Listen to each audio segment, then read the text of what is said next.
Next time mga idol, ayoko na magkati ng ganitong manok. Mas mahirap pa pala siyang linisan, tanggalan ng balahibo, lalo na itong mga ganito, yung mga matitigas niyang buhok na naputol-putol na. Yan o, ang gaspang, ang hirap tanggalin. Kailangan pa ng kutsilyo para tanggalin yung mga naiwan-iwan na balahibo. Mas mahirap pa siyang linisan kaysa sa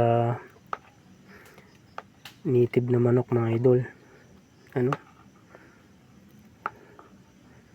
Ang dami, matitigas na balahibo, maliliit.